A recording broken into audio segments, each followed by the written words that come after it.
Hello, my name is Steve Ross, founder and CEO of OperaHand. We help companies grow and scale. So let's get into it.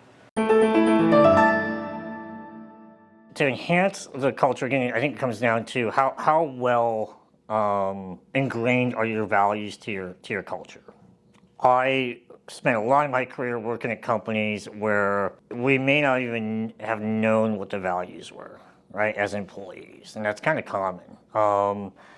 And if you've done the work to create, the mission, vision, values, and you've done that work, and you're maybe really proud of that work, and you roll it out, and everyone kind of gave it a little applause, and you gave yourself a pat on the back, and it was great. If you're not bringing them into the day-to-day, they atrophy amazingly quickly because nobody knows what they are, and if they don't know what they are, they stop caring.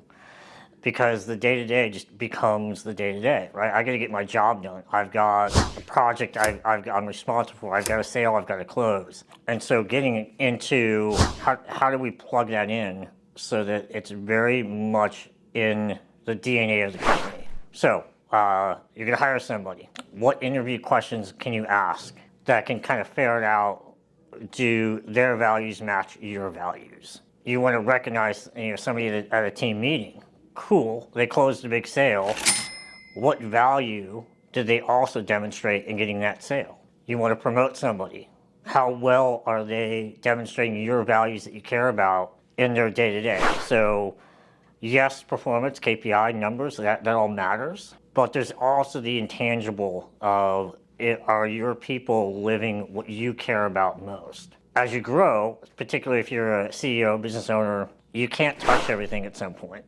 Like there's going to be layers of management below you, and you might have hundreds of employees. The only way you can actually make sure that your vision of your company continues to drive forward is if you're laying that foundation, that what you care about, what your executive team cares about, is put into the day-to-day and constantly looked after and nurtured and measured. And so those three ways are just like simple ways that you can sort of put it into practice so it doesn't get lost. If your values are aligned with your growth strategy, probably something went wrong earlier on, right? There's a lot of upstream things that we take care of, like in our company, because you don't want to have problems downstream. So if your values are not aligned as you grow, you have to be, again, kind of honest with yourself and really evaluate where did you get off track. And that's okay. You're going to get off track, as companies are going to get off track as they grow, as things kind of hit them in the face. You have to take a step back and say, okay, where did we either misfire on a particular value, or if we had a value, maybe we've outgrown it a bit.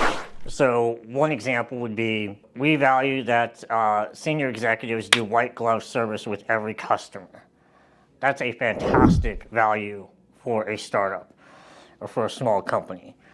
Now, as you grow, maybe every executive can't give white glove service, right? So you still care about high quality service, but you might need to deliver in a different way. And so as you're growing, you don't have to completely throw the value out of high quality service, but you have to maybe define it a little bit differently in a way that you can execute. So maybe you need best in class technology, or you need the best in class your customer support team. And so you can still do things that line up with a value structure, but as you grow, you just have to execute a little bit differently. If you're completely off, right, and you're completely sideways, and you're wondering how in the heck did we actually get here, you got to take a step back and just say, okay, do the values that we said we set out with a year ago, 5 years ago, 10 years ago, are they still valid? And if they're not, that's okay. We can redo it, right? You can always get a reset. You can evolve, you can take yourself to a different level. It's an easy exercise. You take a couple hours with your executive team, maybe some employees, and you say, hey, where do we stand today, right?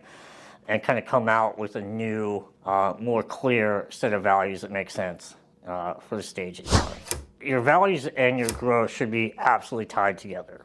And, a lot of times you think, okay, well, how do I do that? So one value that every company should really have is one that loves customers, right? And takes care of customers. And so how you describe that value of taking care of a customer is up to each and every company. But you have to have that as like a core. You really have to surround your customer with a little bit of love and wanting their success.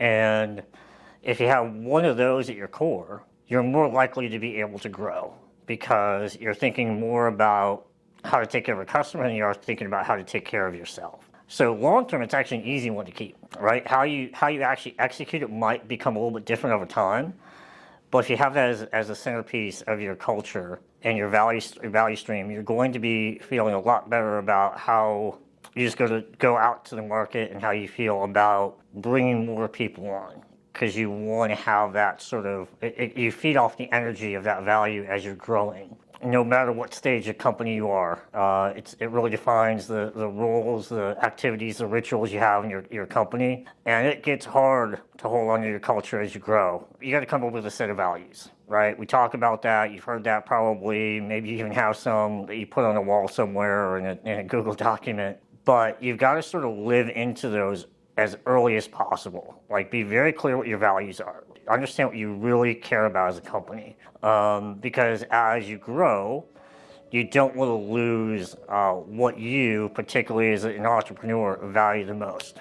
You started your company for a reason, and you said, hey, this is what my company stands for. Make it real clear. And then as you're kind of thinking about it, now you have to kind of live it. You have to put it into the fabric of the company. What does that mean? It means your hiring practices, your recognition, your promotions, everything that you do within the company, you want to reinforce your values. So you ask interview questions that are related to your values. See what people say, right? Because if you have a values conflict with anybody new coming into your company, it's going to show up down the road. And the more people you bring in from the outside that have values different than your own, the harder it is to keep that culture together. And once you get kind of sideways on your culture, it's really hard to get it back. So think very carefully about the culture you want to create. Thanks for watching. I appreciate it. Come to opperhand.com to get your free business health check. I look forward to seeing you again soon.